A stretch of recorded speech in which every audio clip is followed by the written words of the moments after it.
A bala que mudou tudo nunca chegou a ser disparada, mas a fumaça do trailer em chamas carregava a mesma ameaça de morte. Quando Daniel Costa, de 59 anos, arrombou aquela porta de alumínio, ele não estava pensando na medalha de prata que receberia, nem na conspiração que desvendaria, ou em como sua própria casa se tornaria um dano colateral em uma guerra pelo que jazia enterrado sob o solo do Wyoming. Ele estava pensando na criança que gritava, presa lá dentro, e em como o padrão de acelerante no chão da cozinha significava que alguém havia tentado assassinar um menino de 6 anos. Isso foi há 3 dias. Agora, de pé sobre as ruínas do que costumava ser sua garagem, Daniel ainda podia sentir o cheiro da fumaça em suas roupas. A noite tinha começado de forma bastante comum.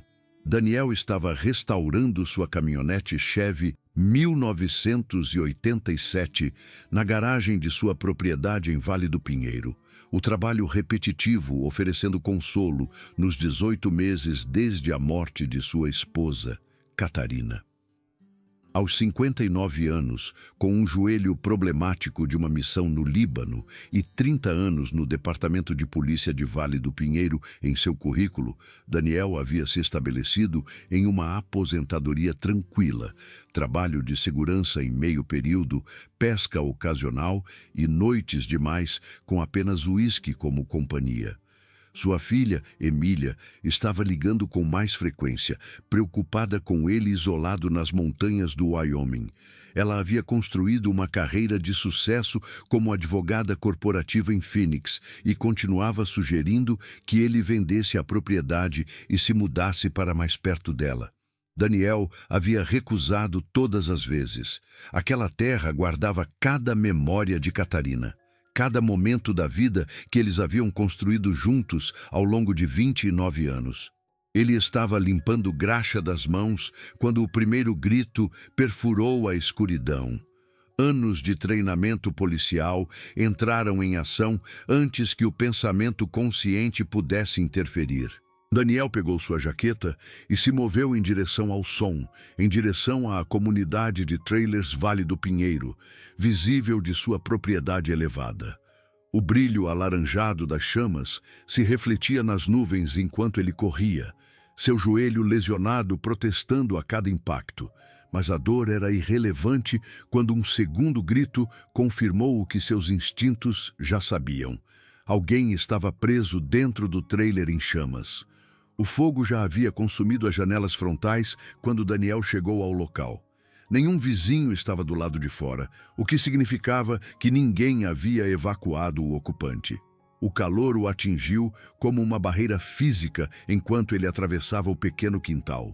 Sua mente de investigador anotou os detalhes automaticamente. Trailer de um único módulo, aproximadamente 9 metros de comprimento, 2 pontos de entrada, padrão de queimadura deliberado sugerindo múltiplas fontes de ignição. Alguém havia ateado aquele fogo, e o havia feito enquanto o trailer estava ocupado. Daniel socou a porta superaquecida, identificando-se sem obter resposta além do rugido das chamas. Um chute forte ao lado da maçaneta fez a porta barata desabar para dentro, liberando uma onda de fumaça preta que o forçou a se abaixar. Ele puxou a camisa sobre o nariz e se enfiou para dentro, rastejando pelo inferno. Os padrões de queimadura eram inconfundíveis para alguém que havia trabalhado com investigações de incêndio criminoso por uma década. Este era um trabalho profissional, com acelerantes colocados estrategicamente para garantir a destruição máxima. Mas por que alvejar um trailer no bairro mais pobre de Vale do Pinheiro? Uma pequena tosse vinda do quarto dos fundos respondeu a uma pergunta enquanto levantava dezenas mais. Daniel encontrou o menino encolhido entre uma cama e a parede, um pano azul pressionado contra o rosto. A criança não devia ter mais de 6 anos, os olhos arregalados de terror na escuridão cheia de fumaça. "Vou tirar você daqui", Daniel disse, mantendo a voz calma apesar da urgência que batia em seu peito. "Você consegue se segurar em mim?" O menino assentiu, e Daniel o pegou no colo, notando a bandana azul distintiva amarrada no pequeno pulso. Não havia tempo para examiná-la agora. Os braços da criança se prenderam em seu pescoço com força surpreendente, enquanto Daniel se virava de volta para a saída. A situação havia piorado nos segundos desde que ele entrara. Chamas agora bloqueavam o corredor da frente, forçando Daniel a reavaliar. A janela do quarto oferecia a única alternativa. Pequena, mas grande o suficiente para o menino. Talvez grande o suficiente para Daniel, se ele não se importasse em deixar um pouco de pele para trás. Um gemido tremendo vindo de cima tomou a decisão por ele. Daniel se posicionou sobre a criança enquanto parte do teto desabava, detritos em chamas atingindo suas costas e ombros. A dor explodiu por seu corpo, mas ele permaneceu de pé, protegendo o menino sob ele. Janela, agora! Daniel quebrou o vidro restante, limpando a moldura o melhor que pôde com um braço enquanto segurava a criança com o outro. Quando você sair, corra em direção às luzes. Não pare. Ele ergueu o menino em direção à abertura, apoiando-o enquanto ele se espremia para passar. Outra seção do teto cedeu no exato momento em que a criança saiu pela janela. Daniel se lançou para a abertura, mas era tarde demais. Uma viga em chamas atingiu seu ombro, prendendo-o momentaneamente. O cheiro de sua jaqueta, começando a queimar, concentrou sua mente com clareza absoluta. Com um rugido que era partes iguais de dor e determinação, Daniel empurrou a viga para o lado e se forçou a passar pela janela. Era apertado, dolorosamente apertado, e ele sentiu sua pele rasgar nos cacos de vidro restantes. Mas a alternativa era morrer queimado vivo. Daniel caiu no chão do lado de fora, seus pulmões puxando com gratidão ar que não estava superaquecido. Ele ficou ali por apenas um momento antes que o profissionalismo superasse a agonia. O menino, onde estava o menino? O alívio o inundou quando ele avistou a criança parada exatamente onde Daniel lhe dissera para ir, o rosto manchado de fuligem, observando sua casa queimar com olhos arregalados e incompreensivos. Daniel mancou em direção a ele, cada passo enviando novos choques através de seu corpo ferido. Enquanto ele alcançava o menino, as sirenes ficaram mais altas e o primeiro caminhão de bombeiros dobrou a esquina para o parque de trailers. "Você foi ótimo", Daniel disse, ajoelhando-se para encontrar a criança no nível dos olhos. "Você se machucou em algum lugar?" O menino balançou a cabeça. Então, de repente, jogou os braços em volta do pescoço de Daniel. O simples gesto de confiança quase quebrou algo no endurecido ex-fuzileiro naval. Um bombeiro se aproximou, já avaliando a situação. "Mais alguém lá dentro?" "Negativo. Eu limpei toda a estrutura." A voz de Daniel estava rouca devido à inalação de fumaça. "O menino diz que se chama Tiago." Em minutos, a cena havia se transformado em caos organizado. Equipes de bombeiros desdobrando mangueiras, pessoal médico de emergência chegando, a polícia estabelecendo um perímetro. Daniel e Tiago foram guiados em direção a uma ambulância no exato momento em que o telefone de Daniel vibrou. O nome de Emília piscou na tela. "Pai? Você está bem? Acabei de ver notícias sobre um incêndio perto da sua propriedade." Daniel tentou soar tranquilizador, apesar de sua garganta arrasada. "Estou bem, querida. Havia um menino preso lá dentro. Ele está seguro agora." Uma pausa na linha, então mais suave. "Claro que sim. E claro que você entrou. Você se machucou?" "Nada grave", Daniel mentiu, embora a dor de suas queimaduras sugerisse o contrário. "Estou voando para aí neste fim de semana, sem discussões." Daniel reconheceu aquele tom, o tom de Catarina, aquele que não permitia oposição. "Ok, querida, vejo você na sexta-feira." Enquanto ele guardava o telefone, um novo som cortou a resposta de emergência. O ronco distinto de múltiplos motores de motocicleta ficando mais alto. Daniel se virou em direção ao som, posicionando-se instintivamente entre Tiago e a potencial ameaça. Dobrando a esquina veio uma procissão de motocicletas, chegando com precisão militar. O motociclista líder era um homem grande em uma Harley Davidson impecável, seus cabelos grisalhos puxados para trás em um rabo de cavalo, barba bem aparada. Ele não usava capacete, revelando um rosto marcado pelo tempo que impunha respeito imediato. As motocicletas pararam em um padrão coreografado. O líder desmontou com graça surpreendente e se moveu com propósito urgente em direção à ambulância, examinando os veículos de emergência até que seu olhar caiu sobre Tiago. Algo como um alívio desesperado tomou conta de seu rosto. Tiago! A voz do homem era grave, carregando a aspereza de alguém que havia visto demais. O menino se virou, sua expressão se transformando de choque em reconhecimento. Tio Gabriel. O homem chamado Gabriel pegou Tiago em um abraço de urso, tirando os pés da criança do chão. Ele o segurou com força, os olhos fechados no que parecia ser gratidão silenciosa. Quando ele colocou Tiago de volta no chão, sua atenção se voltou para Daniel. Seus olhos se encontraram a curta distância. Daniel reconheceu algo no olhar do outro homem. O peso da responsabilidade, a compreensão do que significava proteger os outros a qualquer custo. Gabriel se aproximou, Tiago agora agarrado ao seu lado. Ele estendeu a mão para Daniel. Gabriel Rocha, me chamam de Gabriel. Esse é o filho da minha irmã que você tirou de lá. Daniel aceitou o aperto de mão, notando o aperto firme e a palma calejada. Daniel Costa. Tiago diz que você entrou atrás dele, que você o protegeu quando o teto desabou. Não era uma pergunta, mas Daniel assentiu mesmo assim. Qualquer um teria feito o mesmo.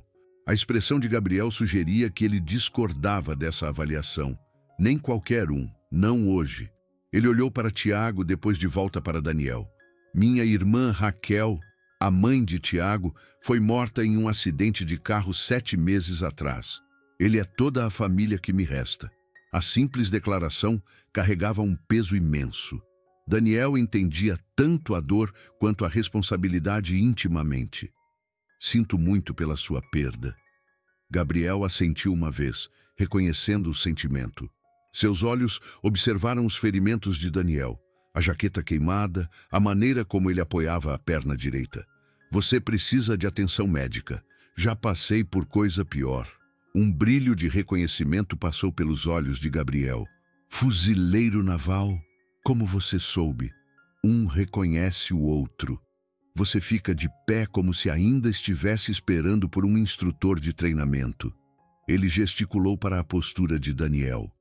Forças Especiais 3º Batalhão, Líbano Ozendesiat Tri, 1ª Divisão de Fuzileiros Navais, Guerra do Golfo 91. O passado compartilhado criou um entendimento imediato entre os dois homens, transcendendo quaisquer caminhos diferentes que suas vidas tivessem tomado após o serviço. Gabriel olhou para o trailer em chamas, agora quase consumido, apesar dos esforços dos bombeiros. Aquele era o lugar da minha irmã. Tiago tem morado comigo, mas eu mantinha algumas das coisas dela lá, lembranças. A raiva se infiltrou em sua voz. Isso não foi um acidente. Não, Daniel concordou. Eu vi padrões de acelerante lá dentro. Os olhos de Gabriel se estreitaram. Você entende de incêndios. 27 anos com o Departamento de Polícia de Vale do Pinheiro. Os últimos 12 na divisão de detetives, incluindo investigação de incêndio criminoso. Antes que Gabriel pudesse responder, uma das paramédicas se aproximou. Senhor, nós realmente precisamos examinar vocês dois. O senhor tem queimaduras sérias. Daniel não havia percebido o quão gravemente estava ferido até que ela mencionou. A adrenalina estava passando e a dor estava se tornando mais insistente. O menino primeiro. Temos pessoal suficiente para ambos, a paramédica o assegurou, gesticulando em direção à ambulância. Gabriel olhou para Tiago. Vá com os médicos, pequeno. Estarei lá com você. Tiago hesitou, olhando entre Gabriel e Daniel. Daniel vem também? Sim, Gabriel respondeu antes que Daniel pudesse protestar. Ele precisa que os médicos vejam suas queimaduras. Enquanto a paramédica levava Tiago em direção à ambulância, Gabriel se virou para Daniel. Essa conversa não acabou. De onde eu venho, quando um homem salva seu sangue, ele se torna sangue. Falaremos mais no hospital. As horas no hospital se misturaram. Médicos limpando e enfaixando as queimaduras de 2º grau de Daniel, radiografias de seu joelho agravado, perguntas intermináveis da equipe médica. Tiago seria mantido durante a noite para observação, e Daniel havia sido informado de que o menino estava bem, inalação de fumaça e pequenas queimaduras, nada crítico. Quando Daniel finalmente foi liberado para ir, encontrou uma mensagem de Roberto Azevedo, o delegado de Vale do Pinheiro e ex-colega de Daniel. O incêndio havia sido confirmado como criminoso, combinando com o padrão de 2 incidentes anteriores no condado nos últimos meses, todos visando pessoas que haviam recusado ofertas de compra de propriedades.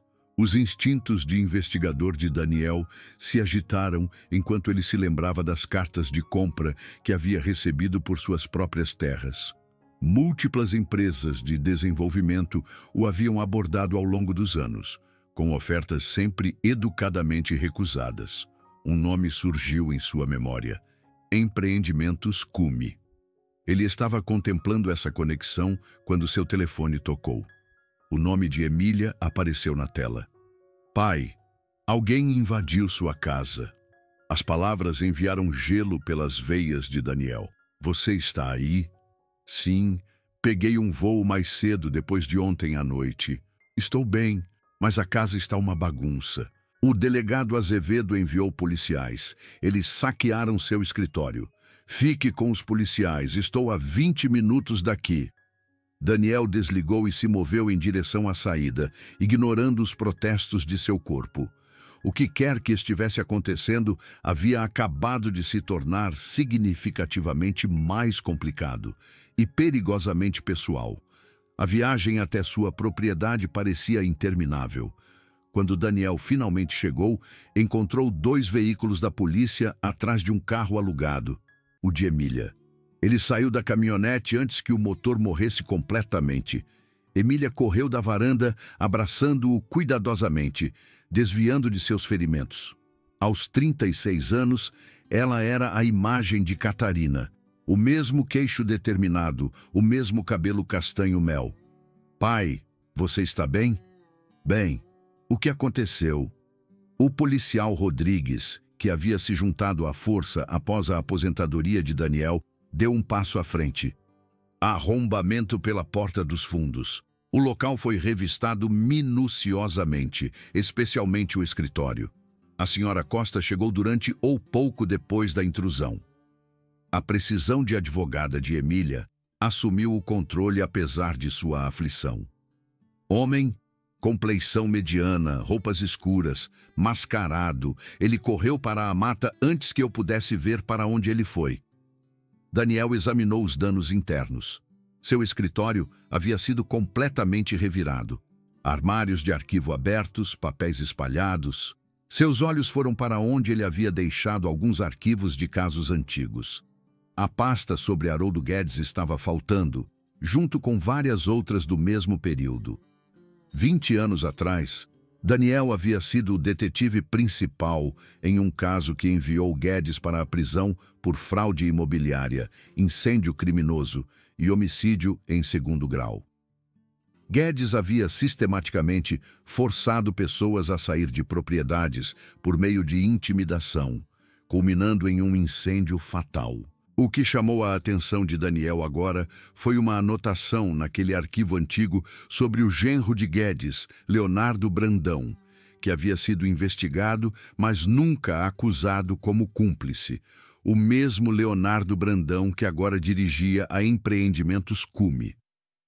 Depois que os policiais terminaram a investigação, Daniel se viu à mesa da cozinha com Emília e uma mulher que havia chegado de motocicleta, Fênix, um membro da organização de Gabriel Rocha chamada Patriotas de Ferro.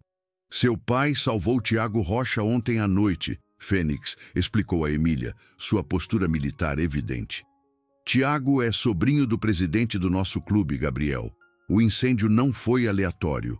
Foi criminoso, o terceiro incidente desse tipo, visando pessoas que se recusaram a vender para a Empreendimentos Cume. Os olhos de Emília se estreitaram. A mesma Cume que tem enviado ofertas pela propriedade do pai? Exatamente, Daniel confirmou. O CEO deles, Leonardo Brandão, está conectado a um caso em que trabalhei há 2 décadas. Seu sogro era Haroldo Guedes, condenado por usar táticas semelhantes. Fênix pegou um pendrive. Tenho evidências sugerindo que eles estão usando intimidação para forçar vendas. Raquel Rocha, a mãe de Tiago, morreu em um acidente de carro suspeito 7 meses atrás, logo depois de recusar a última oferta deles. Emília processou isso com sua mente analítica. Então o arrombamento estava procurando a conexão entre Brandão e Guedes. Eles estão limpando pontas soltas e enviando uma mensagem. Na hora seguinte, eles elaboraram um plano. Emília usaria seus recursos legais para investigar as aquisições de propriedades da Cume. Fênix tinha dados de vigilância para compartilhar. E Daniel contataria seu ex-parceiro, Vicente Silveira, que poderia se lembrar de detalhes do caso Guedes que não estavam nos arquivos oficiais. O que eles descobriram nos dias seguintes foi assustador. A Empreendimentos Cume estava sistematicamente adquirindo propriedades em Vale do Pinheiro para obter controle de um depósito de minerais de terras raras no valor de bilhões. Aqueles que não vendiam se tornavam obstáculos a serem permanentemente removidos. O confronto veio 3 dias depois, quando Leonardo Brandão cometeu um erro crítico. Ele subestimou até onde um detetive aposentado iria para proteger sua comunidade. A equipe de segurança de Brandão havia localizado a testemunha do caso Guedes original, Davi Martins, que vivia sob um nome falso em Ridgemont. Mas Daniel e Vicente o alcançaram primeiro, obtendo uma gravação que implicava diretamente Brandão em ordenar a adulteração de propriedades que poderiam levar a acidentes. Quando os homens de Brandão tentaram silenciar Martins, o confronto se tornou violento. Daniel foi forçado a atirar em legítima defesa, ferindo o chefe de segurança de Brandão. As provas foram garantidas e mandados de prisão foram emitidos. Mas Brandão tinha um último movimento. Ele havia instalado dispositivos incendiários na propriedade de Daniel, usando-a como alavanca para exigir que as provas fossem entregues. A ligação veio enquanto Daniel, Vicente, Gabriel e o delegado Azevedo coordenavam sua resposta. Sua casa foi equipada com explosivos. Brandão o informou friamente. Temporizadores estão em contagem regressiva. Traga-me as provas ou ela queima. Daniel fez a escolha difícil. Ele foi confrontar Brandão, mas não para se render. Com Vicente e Gabriel fornecendo cobertura de posições escondidas, Daniel enfrentou o empreendedor em sua própria varanda. Você causou um problema considerável por algumas pedras no chão, Daniel observou. Brandão sorriu finamente. Quando essas pedras valem bilhões, o problema se torna recompensador. Daniel entregou um pendrive duplicado, ganhando tempo, mas Brandão revelou suas verdadeiras intenções. A casa estava equipada de qualquer forma, e a filha de Daniel, Emília, Tiago e todos conectados à investigação eram considerados pontas soltas. O confronto irrompeu em violência quando os guardas de Brandão tentaram executar suas ordens. O fogo de cobertura de Vicente e Gabriel os desabilitou, mas Brandão acionou os explosivos remotamente. Daniel derrubou o empreendedor enquanto sua casa, o lugar onde ele havia vivido com Catarina, criado Emília, construído uma vida, irrompia em chamas, Múltiplas explosões rasgaram a estrutura, janelas se estilhaçando para fora, o fogo consumindo 27 anos de memórias em minutos. Ele manteve Brandão imobilizado enquanto a polícia chegava, observando tudo o que possuía queimar. O delegado Azevedo assumiu a custódia do empreendedor e de sua equipe de segurança ferida. Emília emergiu de um veículo de resposta, correndo para abraçar o pai. "A casa", ela disse, a voz embargada. "Todas as coisas da mamãe." "Apenas coisas", Daniel respondeu suavemente, embora seu coração doesse. "O que importa ainda está aqui." Gabriel se aproximou com Tiago ao seu lado. O menino olhou para Daniel com compreensão solene. "Você perdeu sua casa, de novo, por minha causa." Daniel se ajoelhou, encontrando Tiago no nível dos olhos. "Casas podem ser reconstruídas, pessoas não podem ser substituídas." Tiago tocou algo na gola de Daniel, um broche de prata que Gabriel havia lhe dado, um símbolo de proteção e pertencimento entre os patriotas de ferro. "Tio Gabriel diz que, uma vez que você é um protetor, você sempre terá um lar conosco." Gabriel colocou a mão no ombro de Tiago. "O menino está certo, nós cuidamos dos nossos, sempre cuidamos, sempre cuidaremos." Enquanto a polícia estadual levava Brandão e seus homens embora, com as provas garantidas, Azevedo se aproximou de Daniel com uma fotografia chamuscada em uma moldura. Catarina no aniversário deles, seu sorriso radiante apesar da doença que a levaria meses depois. "Um bombeiro tirou isso de perto da porta da frente. Achei que você pudesse querer." Daniel aceitou a fotografia com as mãos trêmulas, as emoções finalmente rompendo sua fachada profissional. O rescaldo levou semanas para ser resolvido. Brandão enfrentou acusações federais por incêndio criminoso, conspiração para cometer assassinato, fraude e vários outros crimes. As evidências das gravações de Martins, os dados de vigilância de Fênix e a investigação legal de Emília construíram um caso irrefutável. Daniel ficou temporariamente na casa de um capataz, na propriedade dos Patriotas de Ferro, enquanto planejava reconstruir em suas terras. A irmandade que ele nunca havia procurado o encontrou de qualquer forma, e ele descobriu que a família pode ser escolhida, assim como nascida. Emília estendeu sua estadia, trabalhando remotamente enquanto ajudava o pai a lidar com sinistros de seguro e planos de reconstrução. Tiago visitava frequentemente, seus pesadelos diminuindo à medida que ele via a resiliência de Daniel diante da perda. 6 meses depois, enquanto a construção da nova casa de Daniel começava, ele estava de pé na terra limpa com Gabriel, Vicente, Emília e Tiago. A fundação estava sendo lançada, diferente do que havia sido, mas sólida. "Reconstruir diferente", Gabriel observou, "mas algo novo." Daniel assentiu, olhando para as pessoas ao seu redor. Ele havia perdido sua casa e quase perdido sua vida, mas ele havia ganhado algo inesperado. Um lembrete de que proteção não era apenas sobre edifícios ou propriedades. Era sobre pessoas, sobre se levantar quando outros não podiam, sobre os laços forjados no fogo e na adversidade. Tiago puxou a manga de Daniel, mostrando um desenho que havia feito. Bonecos de palito de pé juntos em frente a uma casa, um deles usando um pequeno círculo prateado no peito. "Somos todos nós", Tiago explicou seriamente. "Somos uma família agora." E olhando para os rostos ao seu redor, Daniel percebeu que o menino estava absolutamente certo.